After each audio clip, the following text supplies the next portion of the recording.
मोदी क आइल योजना ओकर फायदा उठाला ये बलराम जी। घर में शौचालय बनवा दी ये बलराम जी। घर में शौचालय बनवा दी ये बलराम जी। घर में शौचालय बनवा दी। रूम बरामदा बनल खिड़की अलमारी। रूम बरामदा बनल खिड़की अलमारी। इज्जत घर बनावले में काहे करेला लाचारी। इज्जत घर बनावले में काहे करेला लाचारी। जंगल झाड़ी काट गइल कहाँ जई है बहू रानी ये बलराम जी। घर में शौचालय बनवा दी ये बलराम जी। घर में शौचालय बनवा दी।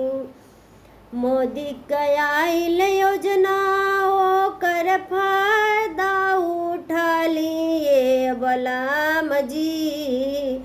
घर में शौचालय बनवा दिए बलराम जी। घर में शौचालय बनवा दी।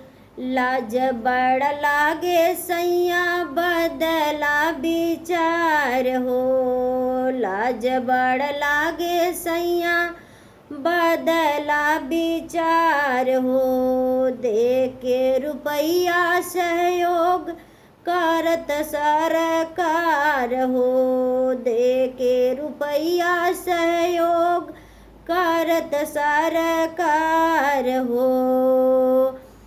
बड़ समझदार तू ये सैया जल्दी बनवा दा ये बलराम जी। घर में शौचालय बनवा दी ये बलराम जी। घर में शौचालय बनवा दी।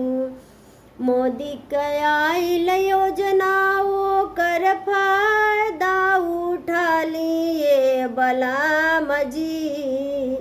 घर में शौचालय बनवा दी ये बलराम जी। घर में शौचालय बनवा दी ये बलराम जी। घर में शौचालय बनवा दी।